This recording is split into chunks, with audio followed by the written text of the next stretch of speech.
Hey everybody, welcome back to another episode of Because No One Cares podcast. Hey, welcome back. Good to have everybody back. I'm your first host, Adam, and my co-host, Jared. Yep, I'm Jared. How's everybody doing? Welcome, greetings, salutations. Sayonara is for later. I don't think sayonara is hello. No, I think it's goodbye. Sayonara is the Japanese for goodbye. Yeah. Jane is later. Okay. I think konnichiwa is good afternoon. And itadakimasu is like thank you for the food. Pretty much. Wheel of Random. Turn. Tell us the bullshit that we'll talk about today. So that we can churn out the bullshit, of course. Churn, baby, churn. That's what we do. Churn out the bullshit.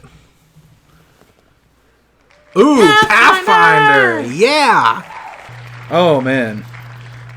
So for anybody who doesn't know, Pathfinder is a tabletop role-playing game that is akin to Dungeons & Dragons. If I remember correctly, I believe Paizo was actually founded by a few people who were making, adventure books or adventure paths for Dungeons & Dragons. So, and then Wizards decided that they didn't want to use them anymore or something like that. And then they broke off to make Paizo, who is the people who make Pathfinder. Right. I don't know a whole lot about that, but I do know that Monty Cook was one of the biggest initial creative minds behind Pathfinder with Paizo. I know he at least, Monty Cook at least worked on the Pathfinder core rulebook and the initial rules. And then I think he went off to do other stuff. And he was like, well, we did it. Good luck, everybody else. And he kind of went off. I think he went off to do, Numenera or whatever, and he did some other stuff. But I know Monty Cook was one of the bigger creatives, in the beginning, at least. And he worked with Wizards of the Coast as well. So yeah, it was a few people who used to work for Wizards. They had, a falling out or a disagreement or something. I don't remember exactly. But, they basically broke off and they made Paizo and went to make Pathfinder. And Pathfinder actually has their second edition, which is at this point 2-3 years old? Something like that, yeah. I think. But so hilarious. It's still pretty recent, I know that much. Yep. Hilariously, the whole marketing thing for Pathfinder First Edition when it first came out was, hey, it's just like 3.5, but it's better. So their actual marketing thing was they had it was the phrase 3.5 lives, and they crossed it out, and it was 3.75 thrives. So they even, I think, advertised their game as 3.75 Dungeons and Dragons. But yeah, we both play Pathfinder. I'm currently running a Pathfinder First Edition campaign that's been ongoing for 4 or 5 years now. And but yeah, we both love both First Edition Pathfinder and Second Edition Pathfinder. I have never ran that many campaigns. I've played in a lot. I've played in a lot of First Edition Pathfinder, and I've been playing in a few Second Editions. I'm running one currently in Second Edition that you're in. Yep. I actually got started in Pathfinder unintentionally, and I have actually talked about this before. But the first time I played Pathfinder, I was not intending on playing. I went to our friend Matthew. I went over to his house, and me and my wife, we were intending on just hanging out, and I thought just spectating them playing a game. But then the moment we got in, sat down, and started, and after we were done conversing, he puts the book in front of us, and it's like, okay, so this is the core rule book. It has all the classes and races, so let's build your whole character. Huh? What? Yep. You're jumping in right now. Okay. So, do you remember how old you were when you were first introduced to you said Pathfinder First Edition was your first introduction into the game. Do you remember about how old you were? I think I was still in my early 20s, like 21, 22. Yeah. No? I was in college when I was introduced to Dungeons and Dragons 3.5. That was the first gaming system I was ever introduced to. And, in college, I still sort of had this jock mentality. And my friend Tim introduced me to a game that was being played. And I was like, oh, man, this is not going to be fun. I'm going to sit around with these people. And I didn't really know what to expect.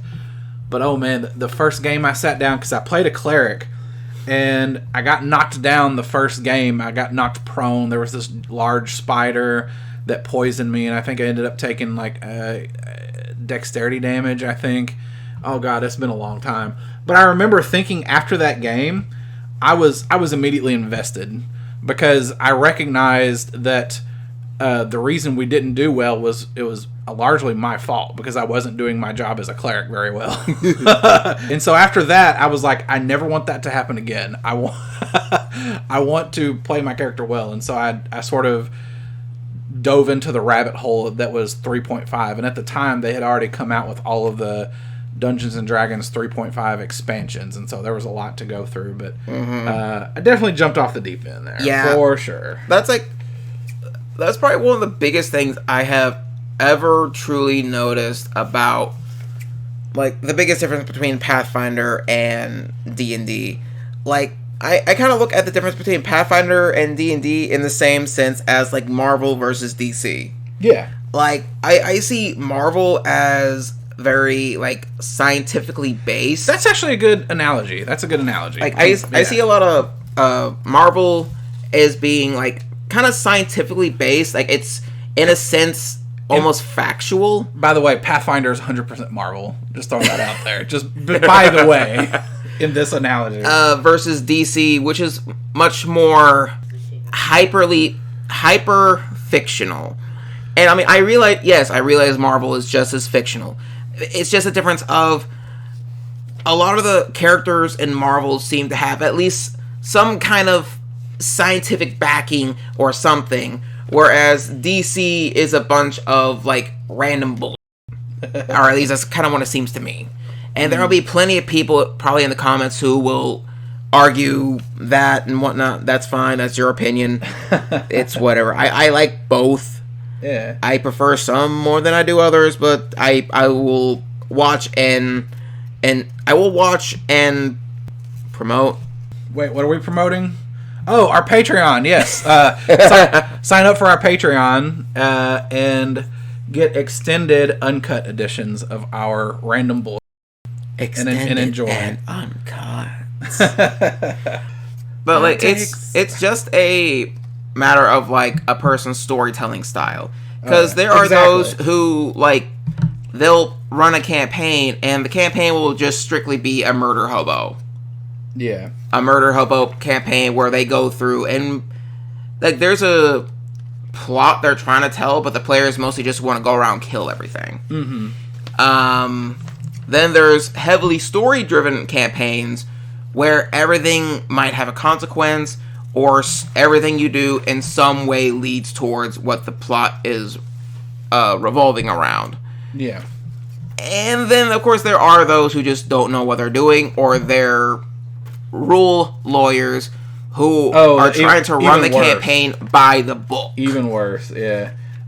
So there's a term called verisimilitude. I think that's what it is, and the idea is basically that even though you're playing a fantasy game, and yes, the game is fantasy, you already have to suspend your disbelief because of that. You still need to make the world that you're playing believable, and it needs to feel like you're actually there. Otherwise, what's the point? You're just gonna kind of feel unimmersed, if that makes sense. And so, I think it's a good idea for all DMs to try to think about that, the verisimilitude, while they're running, just to try to make the world feel real and believable. Even though, yes, it's fantastical, but if you if you make your world interesting and believable, then yes, your players will be willing to suspend their disbelief because it's fun and it makes sense. Yeah, and I think you could ask anyone who's played with me on an RPG or any game that has character creation. My favorite part of said games is just that, the character creation. And that is like my favorite part of just Pathfinder and all that whatnot is the making of characters. That's like the Pathfinder. That's my bread and butter. Yeah, the Pathfinder race and class combinations and the feats and just your choices of how you want to make your character. The customization is second to none. Mm-hmm. I mean, like there's no edition of D&D except, well, maybe I guess 3.5. No real edition that comes close to, at the very least, Pathfinder First Edition to the character customization option. But that's like my bread and butter is the character creations and stuff like that. And I know that's not a lot of people's jam, right? And I wish these games were better at letting newer players, making things more accessible for newer players, because especially in Pathfinder First Edition, a new player comes in and just sees all of the feat selections, all of the class selections, and it's daunting for a new player. It can be overwhelming. Like, I know for the longest time, I had to have help building my characters for like the longest time. Like, I had to get my wife and my friends to help me build characters. Like, I would have the idea for a character, and then I would have to defer to them. It's like, okay, I want to do this. How do I do it? Yeah. Until finally I did start figuring out the system, and then second edition came along and made it much more streamlined. Yeah, like it's much more easier to figure out how to create a character, in second edition, because things are much more like streamlined and easy to find. Right. At least in my opinion. Yeah, I do wish the games and making characters were much more accessible, like easier to get into. Yeah. Like, I really like the idea of making pre-made, like ready to go characters easily accessible at any level. You're playing level 1, 2, 3, 4, 5. Here's a bunch of pre-made classes already ready to go for all levels. And I wish more games would do that. And well, I mean, like Pathfinder, for their adventure paths, that's what they do. Yeah. Like, they have the adventure paths, and then in the back of the book, you can find pre-made characters. Yeah. Like, it might only be for like specific classes or whatever. Yeah. But they have pre-made characters for you, or you can just go onto like certain websites and you can find pre-made characters. Yeah. Because in my experience as a dungeon master, that is one of the things that players get turned off very quickly. New players, I should say. But yeah, I think second edition, the design of second edition, it's not a perfect system by any means, but they did a lot of things right. Yeah. Now, as we've said, there is a lot of races. There's a lot of classes you can choose from. Personally, my favorite, and this translates to both first and second edition, favorite races, Tiefling and Kobolds. Yeah. I love those two classes. They're fun and they're wily. Like, one of my best characters from a Pathfinder campaign was a kobold. Yeah. Wasn't he a kobold ranger? Yes, he was a kobold ranger, Zorn-esque. Mm-hmm. He is probably my most dearest character, right next to the very first character I ever played. Yeah. This dude, who was no more about like 3 feet tall, was like the Hawkeye of Pathfinder. If Hawkeye was a kobold, was a scaly dragon worshipping kobold. Well, did your character worship dragons? Yes. Or okay, he did worship a dragon. Yes, okay. I worship. Which one? It was as far as I know, it was a dragon that was made by the DM. It was he worshipped a custom DM dragon. Yeah, it was a custom DM dragon along with one of the deities of Pathfinder, Desna.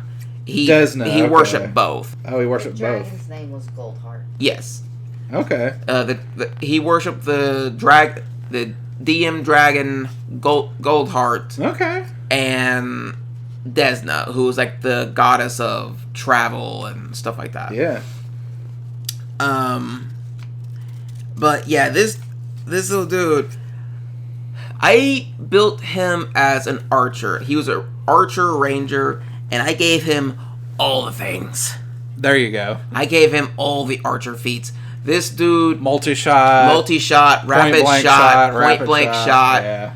All the shots. I gave him all the archer stuff to where he could shoot the wings off of a gnat. There you go. And I loved playing this dude. I loved playing this little kobold so much. Like, he was the most...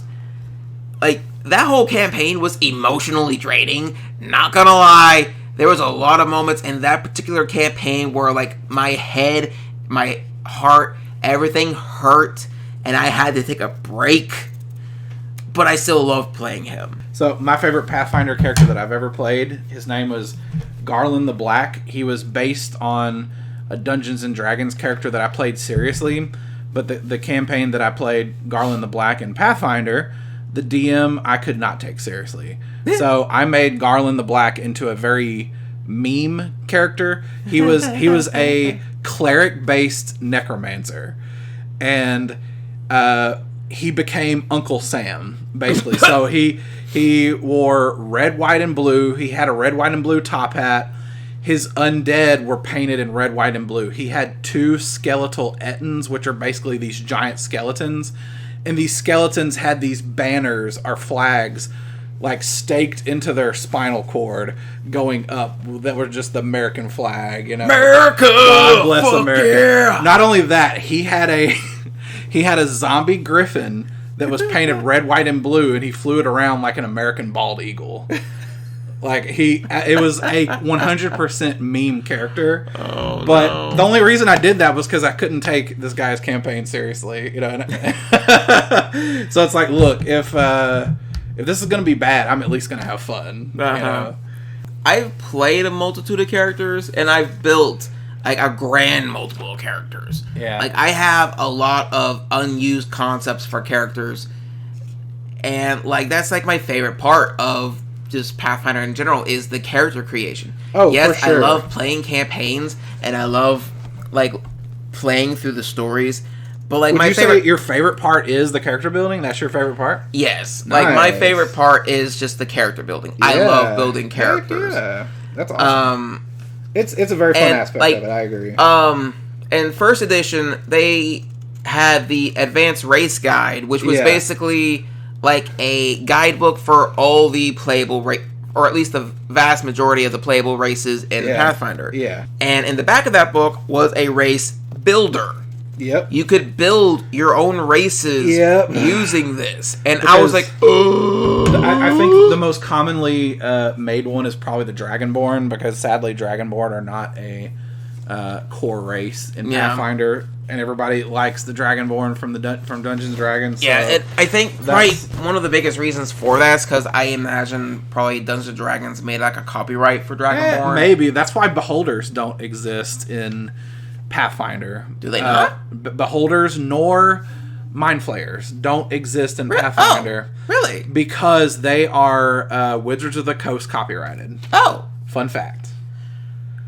I actually wasn't aware. I never actually thought of that. Yep. And not just beholders, not just mind flayers. There are a lot of creatures and a lot of different aspects of the game that are not in Pathfinder due to copyright. Huh. So, yeah, fun fact. Because a lot of that stuff is not covered in the OGL. So that's why that's the case. Okay. Yeah, I'm sitting here thinking, like, I actually never thought about that, because I know beholders are a big staple of D&D. Yeah, but you have, along with Dragonborns, Asmodeus/Asmodeus, you have Tiamat/Tiamat, however you want to pronounce them. All of those exist in Pathfinder, because apparently those are fine. Those are open source. But Well, there are certain creatures that I guess are quote-unquote iconic to Wizards of the Coast. Well, I think the thing with, like, at the very least, with Tiamat was an actual religious figure. Like, it wasn't strictly a Dungeons and Dragons thing. Like, Tiamat was a real god. Okay, I actually didn't know It was based in, like, Babylonian times, I think. Okay, yeah. Like, the Mayans or the Aztecs worshipped them. Right. Mm-hmm. But they were an actual, like, god. Okay. Plus, I just like playing the game because it's fun. Yeah. And depending on the story, it can be completely hilarious, or it can be a story that you can actually get sucked into. Like the campaign I was in with Zornesk. I got sucked into that campaign. Yes. Those are always the best to me. Like, I got heavily sucked into that campaign. Like, it was to a point where whenever something would happen to Zornesk, I felt it personally. Mm-hmm. And I would get into that character. Oh, yeah. And it was... Like, it was fun, but it was also kind of draining. Oh, yeah, for sure. Depending on the situation. For sure, yeah. In terms of classes... I would probably have to say that my favorite class, oddly enough, kind of a blend between Magus and Monk. Okay. I don't know why, I like... Because I grew up watching, like, the animated stuff like Yu Yu Hakusho, Dragon Ball Z, Inuyasha, Rurouni Kenshin. Like, I grew up with those, like... Right. Fighting-based animes and whatnot, and monks just were always really cool to me. Yeah. In that aspect of they were like martial arts masters. Yes. Now, I never played that many monk. I have actually never had a chance to full-on play a monk. Yeah. Like, and the reasoning behind that is, in Pathfinder 1st Edition, monks had to be a lawful alignment. Yeah. I'm not good at playing lawful characters. Yeah. Most of the time when I'm playing a character, I fall under two categories. Chaotic. I go chaotic neutral, or I go just true neutral. Chaotic is so fun. It's chaotic, hard to resist. Chaotic is just the easiest one for me to get into. Yep. Like, chaotic is just, oh, I'm gonna go do this. Why? Because I want to. It's hard for me to pick a favorite class, but if I had to, I would probably say the Unchained Rogue. And the Unchained Rogue is sort of an updated version of the normal rogue from the player's handbook, or the core rule book, I should say. Yep. But Unchained Rogue is so good, and one of my favorite things about it is, and this was true for the regular rogue as well, but every other level you get a rogue talent, and one of the rogue talents you can get is straight up a combat feat, just like the fighter. You know how the fighter gets a free combat feat, every other level? Yeah. Well, if you're a rogue, you can do the same damn thing. So you could build your rogue very much like a fighter, and you could take all sorts of different feats. And anyone who is familiar with Pathfinder 1st Edition knows that the feats in the game is where a lot of the power comes in, where you can do a lot of the crazy shenanigans in the game. Yeah. It's the feats. The feats are where it's at. Yeah. And so, like, the fighter and the rogue taking a bunch of combat feats, they can do some pretty nutty stuff for sure. Like with Zornesk, I defer to Zornesk a lot just because he was my most played character, and he's also the strongest character I've ever built. What was what level was he? Or you guys finished epic level, didn't you? With that? With Zorn in the campaign that Zornesk was in, he was fully leveled at 20 and 10 mythic tiers. Yeah, he was capped. Yeah, as capped as he could get. And at the end of it, I was able to shoot. Okay, your normal amount of attacks you can use in first edition was 4. So you had 4 attacks that you could use at max level. Yeah. Yeah. With Zornesk and all the feats that I gave him, the way I built him, he could fire off like 7 attacks in one round. Wow. And the only way he was not hitting with each one of those attacks was if I rolled a nat 1. Jeez. I had attack bonus for days, and I probably wasn't going. His biggest caveat was I could hit all day long, but I never dealt very much damage. Well, I mean, what sort of character would the Kool-Aid Man be? Kool-Aid? Oh yeah. Oh yeah. Like he'd be a character that could break through walls, so maybe a fighter. Barbarian. Barbarian, I like that. Captain Crunch is a barbarian. You know. Kool-Aid Man. The Kool-Aid Man, yes. Wait, what did I say? Captain Crunch. Oh, yeah, Captain Crunch is maybe not a barbarian. Definitely a swashbuckler. I could see Captain Crunch being like a fighter or a swashbuckler, as odd as it is. Maybe a multi-class. Yeah. But yeah, the Kool-Aid Man, straight up a barbarian. Oh, yeah. Like a breaker barbarian. Like, okay, roll for initiative. Okay, it's your turn. What do you do? I bust through the wall. What? I'm gonna bust through the wall and go, oh yeah! What's funny is that once you start playing Pathfinder and D&D, at least for me, like, you start watching TV shows or animes or whatever, and you start comparing the characters you watch to characters in Pathfinder. How would this work? Dude, I do that in real life, too. I look around at people talking. I'm like, you just rolled a nat 1 on your diplomacy check. Nat 1 and Nat 20 analogies. Yeah, exactly. Nat 1 and Nat 20 analogies. I do that in real life all the time. What was that one movie? Now You See Me? Oh, I haven't seen that one. It's basically a movie of, like, street magicians who are, like, they do a crap ton of, like, sleight of hand. Yeah, and, okay. Misdirections and whatnot. Oh, that's 100%. Yes, like you said, sleight of hand. Yeah, that's exactly. I have wanted to build a character based on, like, the characters of that show so much. Would you be a rogue, or what sort of? Do you know what? Sort straight of up rogue. Be? Rogue, yeah. Straight up rogue. You gotta be rogue. Like, I mean, that's what they were. They were thieves. They were thieves who basically used street magic, in the sense of, like, they could, like, hide and manipulate things all over themselves, and you would never catch them half the time. By the way, off tangent. You remember what he said about Larn? Because Larn's character is he's a rogue. I think he called her a disposable skill monkey, or what was it that he called? You remember that comment? Sacrificial skill monkey. The sacrificial skill monkey. Yes, that was amazing because she kept wandering off and, like, getting herself into trouble. Mm-hmm. And that's, like, rogues more often than not are kind of put in the group as trap finders and skill monkeys. Skill monkeys, the biggest term I've heard. That's what used. A lot of people kind of defer. They get so many skill points. I think it's like they're trained in, like, almost every skill in the game. And I think they get, like, 8 plus their intelligence modifier skill points per level. Yeah, every class in Pathfinder, I find, has a use. Mm-hmm. Like, there's a field that they are most useful in. Mm-hmm. Clerics are your healers. The best alchemists healers. Are your, like, demolitionists. They can be a healer. They're your backup spellcaster. Fighters are just your meat shield. Barbarians are your bigger meat shields. Yeah, barbarians equals big bonk. Big bonk. Barbarians equals I would like to rage. Yep. Oh, my cat loved that. My cat loved that.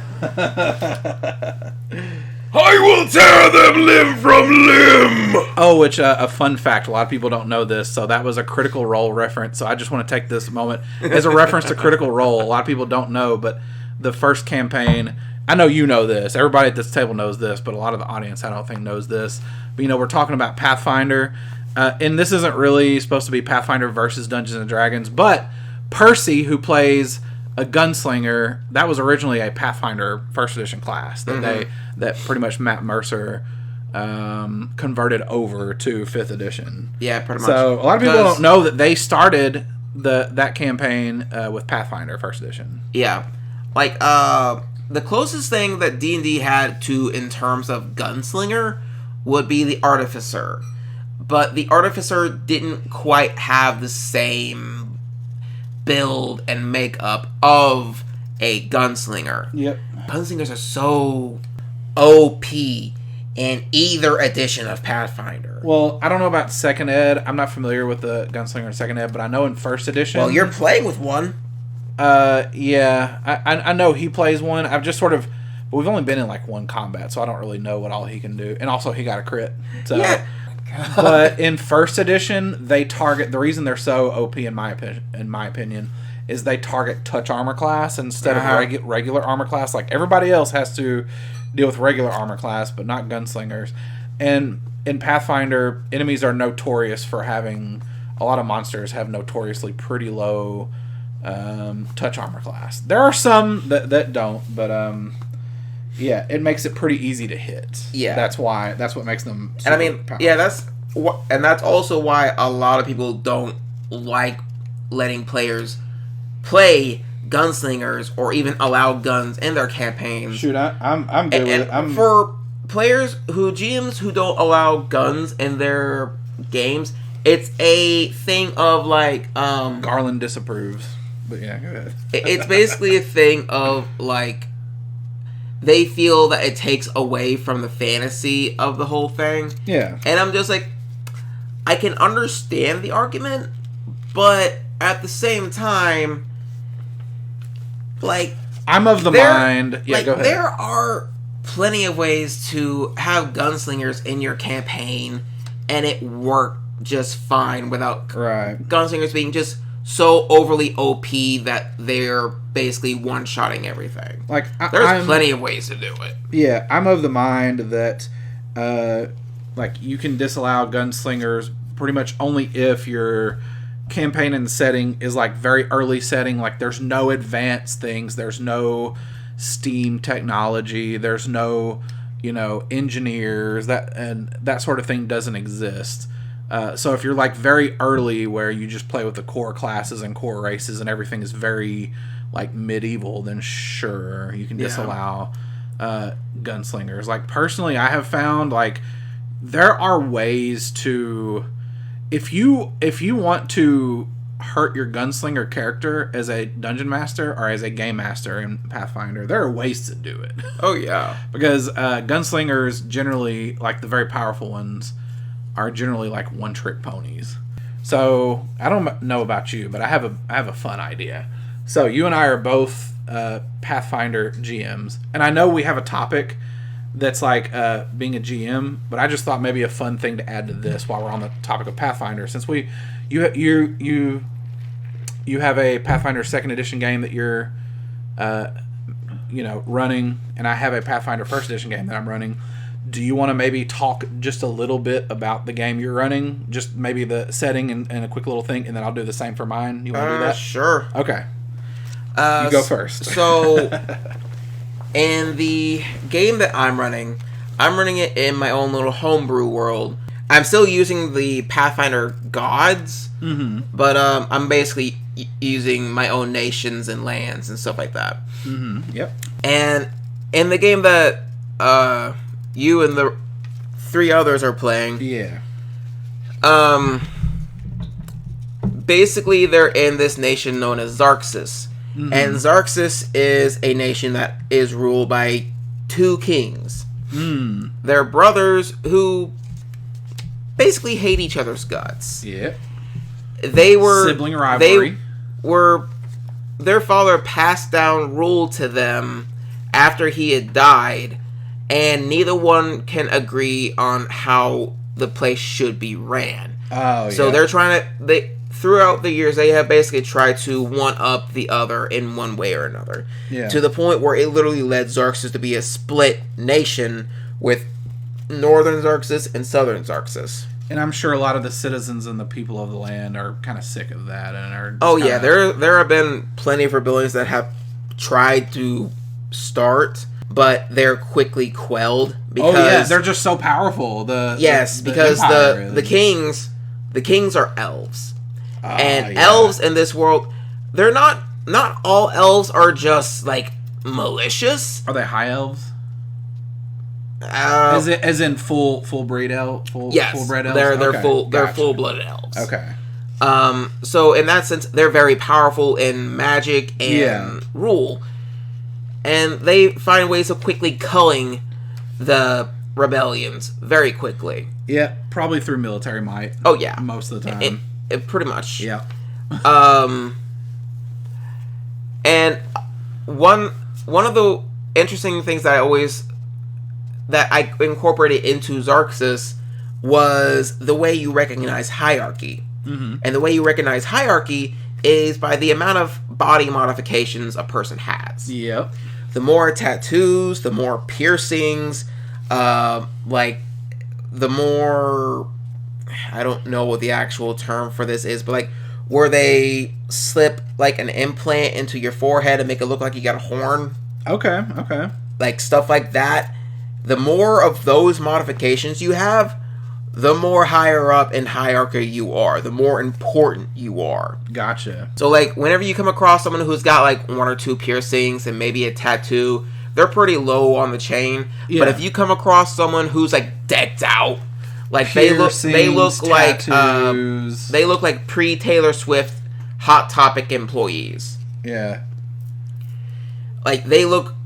So Lady Gaga, basically.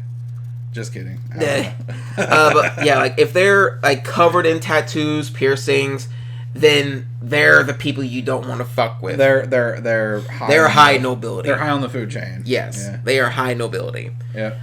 And in the setting for this campaign that I'm running with y'all, there have been a lot of missing people going missing. Yep. And in the town you're in, at the very least, 40 people have went missing in this town that y'all are in. Okay. No one has been able to ever find where these people have gone. Mm-hmm. And add that there have been rumors of odd creatures being found throughout the nation. And no one knows what these things actually are. Like, they're an odd blend of, like, human and almost animal. It's almost as if the thing was cursed with lycanthropy and died mid-transformation. But like you said, these are just rumors. Yeah, at the beginning of the campaign. Yeah, at the beginning of the campaign, these were just rumors or campfire stories that people would tell. But there is never any, like, factual evidence of this. Right. Until y'all came in and decided to investigate one of the missing people. Mm-hmm. And then y'all actually came across a living subject of this. Ooh, okay. And this living subject that I had y'all come across was a dude who was cursed, or who looked like he was basically starting to become a bear, like a big black bear. And I've got to say, just real quick, as a player, the way you had described it, it did remind me a lot about how lycanthropy works, in the game. Y'all had defeated this creature a lot more easily than I meant for y'all to, because the freaking gunslinger doesn't. Blame the gunslinger. I'm gonna roll a nat 20 and crit with either a deadly or a fatal weapon. Was it deadly or fatal? I can't remember. It was one of the two. It was fatal. It was fatal, which is more nasty. Fatal is basically a weapon attribute in 2nd edition that gives you more damage. So if you roll to hit and your attack beats the armor class by 10 or more, that's a crit. Mm-hmm. So you don't have to get a nat 20, you don't have to get a nat 19, you don't have to get a nat 18. You just have to hit by 10 or more, and you get a crit. Pretty much. So do the enemies. So basically, he crits on this thing, and then my wife's character, who plays in the campaign, finishes the job.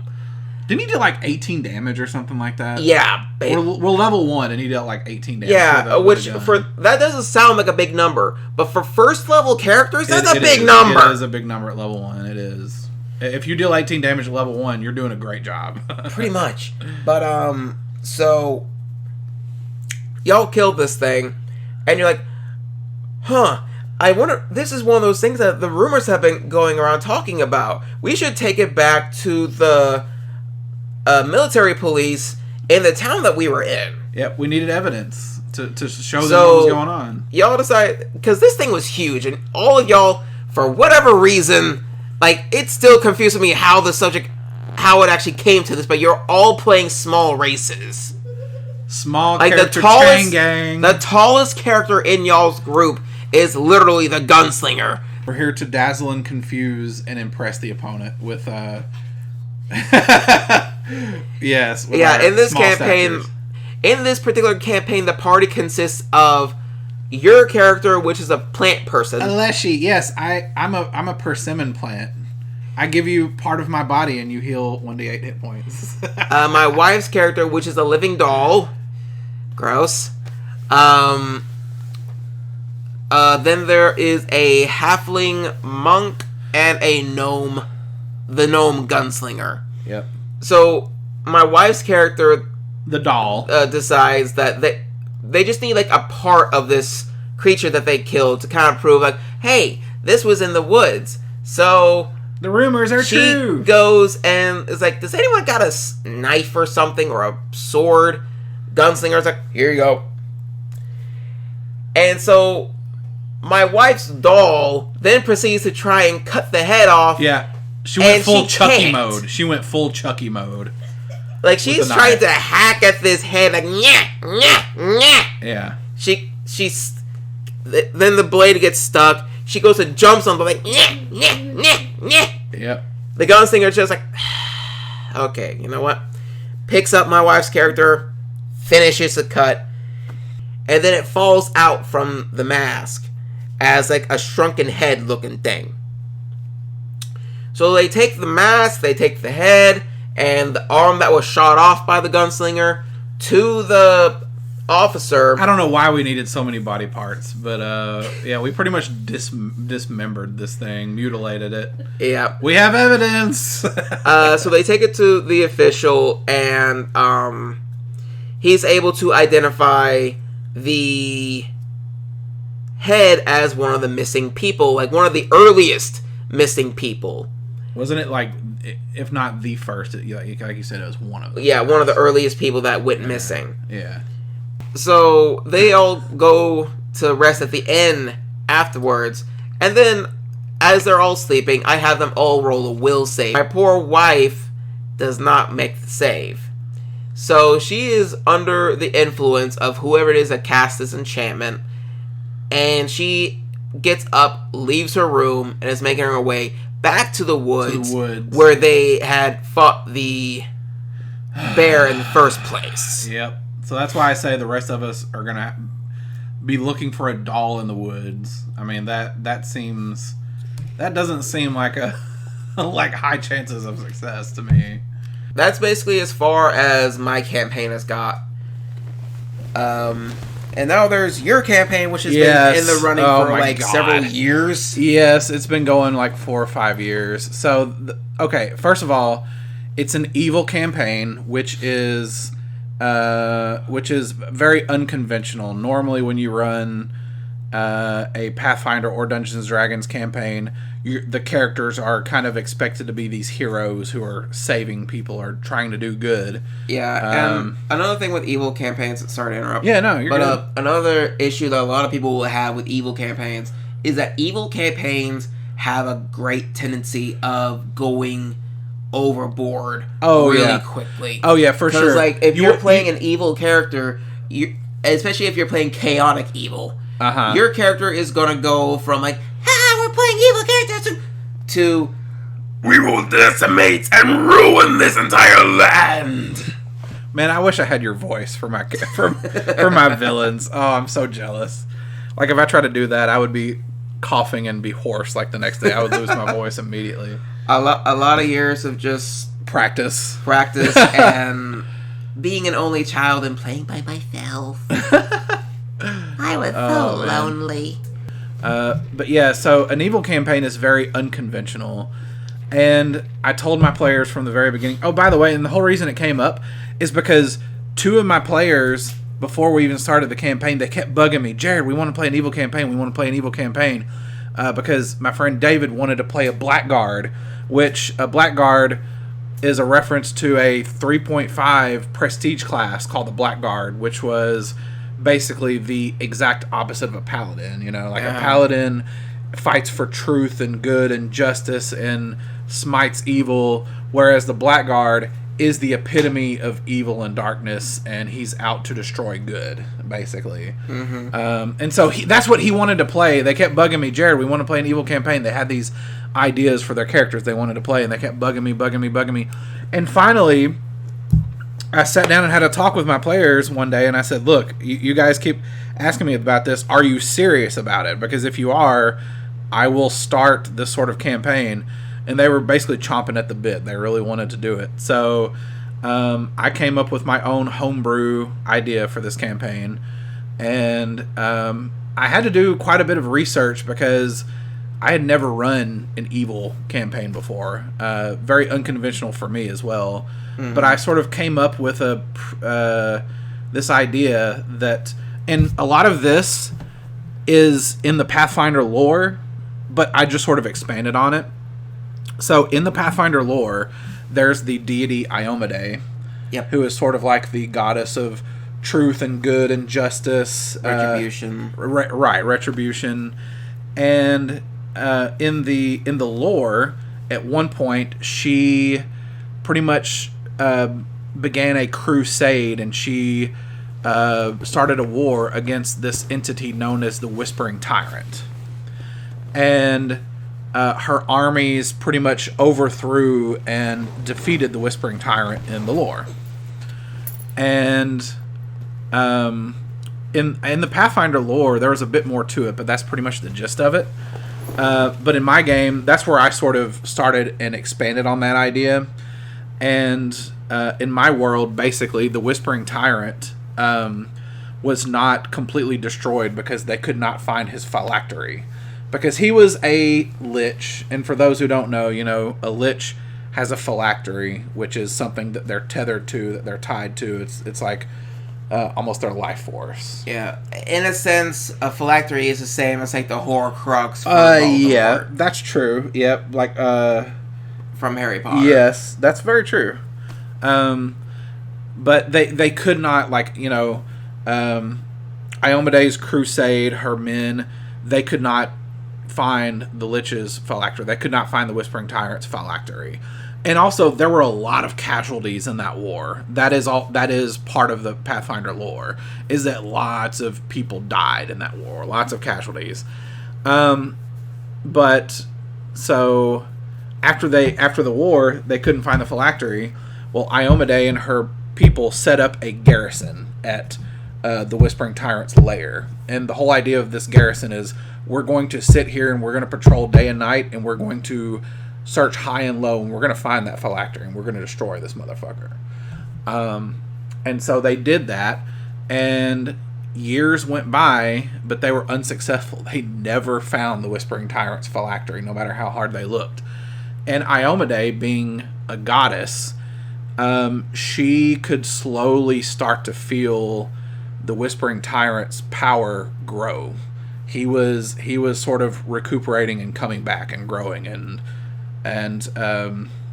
she knew it, but and no matter what she did, she could not find the phylactery. She had no idea what happened to it, and eventually she could feel that this was getting out of hand, and she was running out of options, and she was scared because she didn't want all this war effort, all this time and effort in people's lives to be wasted and to be in vain. And there came a day where the Whispering Tyrant, who, by the way, he's a very dark and manipulative villain. Mm-hmm. He pretty much defeats and overcomes his opponent with supernatural manipulation. Yeah. And that's really who he is, and a lot of what his character and lore is. So there came the day where the Whispering Tyrant regained his power, and he came to Iomade as he does in his whispers, and he says to her, "You know good and well that I'm too powerful for you, that you have no control over me, and that I'm just going to come back even more powerful than I was before, and you know this to be true." And so he offered her a deal that she could not refuse, literally. He pretty much supernaturally manipulated her, this goddess, Iomade, into this deal. And the deal was, either he escapes and he causes chaos and he causes hundreds of thousands of more people to perish, and not only that, but the deities of Celestia will know about it, and they will know that Iomedae was a failure, because her crusade was to stop this evil, and the gods who entrusted Iomedae on this crusade will know that she had failed. So either that was going to happen, or the alternative option was that Iomedae could bear his children. Because what the Whispering Tyrant really wanted was for his legacy to carry on. And of course Iomedae did not want this. She is the god of retribution and truth and justice. She did not want to bear this creep's children. But no, I wouldn't think so. But the Whispering Tyrant and his manipulative prowess, she also knew what the alternative was. Either she'd do this, or all of her work and the war effort would have been for nothing. So, did she really have a choice? She did have a choice. But she decided to temporarily agree to this arrangement. And so the Whispering Tyrant impregnated her. And immediately she regretted it. She knew that she was manipulated into this, and she knew she was gaslit into this by the Whispering Tyrant, but she kept telling herself, what choice did I have? And so, months later, she's in the heavens of Celestia, and it comes time for her to bear this child. And I should say, at the time, the Whispering Tyrant told her to bear a child, not children. But she did give birth to a set of twins, Zaxus and Alara. So these are demigods. And when Iomedae gave birth, she was so distraught and she was so upset at the situation, because this was not part of the agreement to have twins. And she was so sick of this that she cast down Zaxus and Alara to the material plane. And in my campaign, there's this idea that if you're a god or a demigod, you're born with something known as a birthstone. And it's essentially like a glorified birth certificate. It's a deific artifact that you're born with. And every god and every demigod in the campaign has one. And Alara and Zaxus were no different. And so when Iomedae cast down Alara and Zaxus, she also cast down their birthstone shards. Or, I'm sorry, their birthstones. And they were shattered into several pieces on the material plane. And both Alara and Zaxus were left on the material plane to die by Iomedae. This was Iomedae's, basically, it was her way of trying to be rid of this situation out of anger and frustration. And that's pretty much where the campaign begins.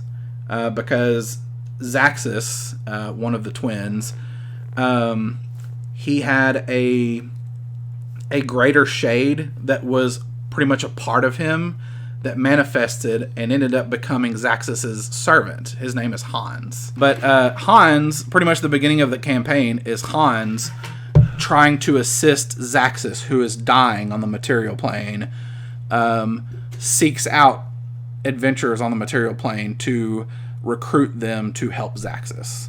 And so that's sort of the start of the campaign.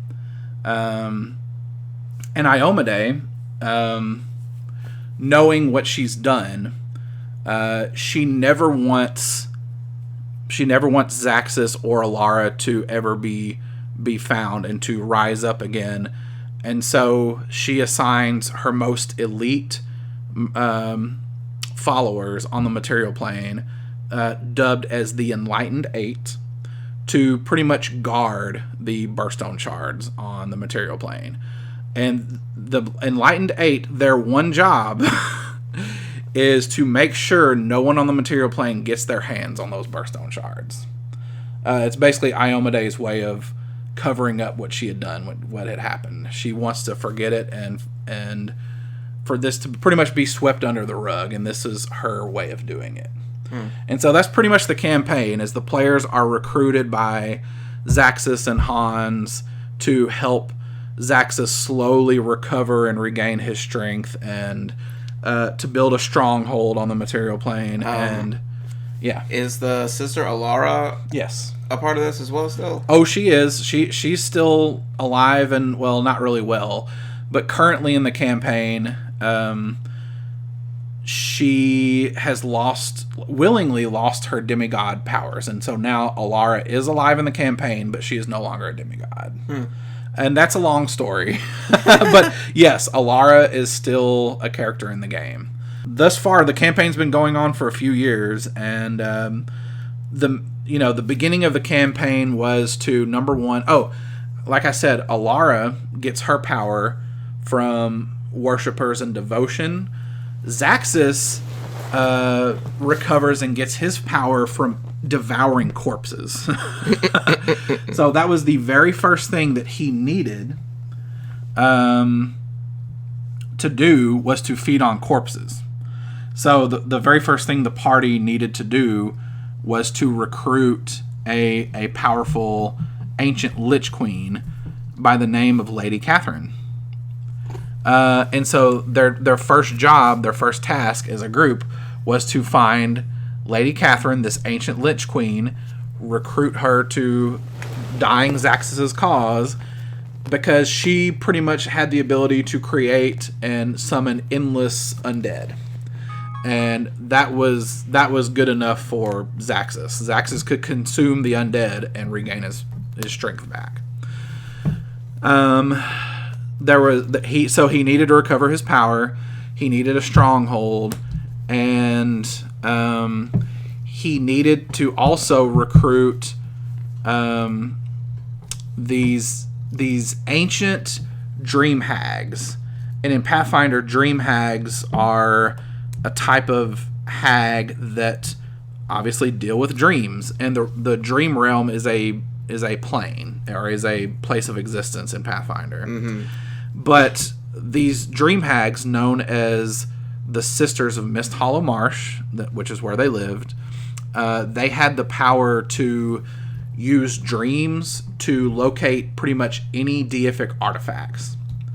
So Zaxxas knew this about them, and so Zaxxas had the party recruit them for the purposes of helping him find the Burstone shards, his Burstone shards that had shattered. Right. Because his entire goal, his entire plan and goal, is to find the shattered Burstone shards of his and pretty much reconstruct it and restore it. And then once he does that, he can prove to the gods of the heavens of Celestia what Iomedae has done. Mine is planned as a full-length campaign starting from level 4, and it's planned all the way through level 20. I don't know if there's going to be any mythic or epic level stuff, but it is at least going to go through level 20. So, full-length campaign. And the meat and potatoes of the campaign is obviously the players looking for the Burstone shards while dealing with the Enlightened Eight. That's sort of like the main meat and potatoes of the campaign.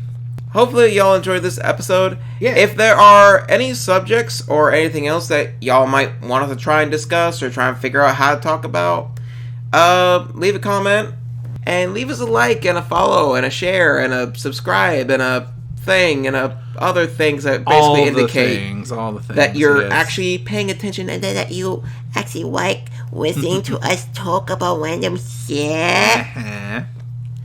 Well, that'll do it for this episode. Like I said, hopefully y'all enjoyed this. Yeah. And my name's Adam. I'm Jared. And this has been Because Nobody Cares. Yeah. And we will see you all the next time. Bye-bye. Bye.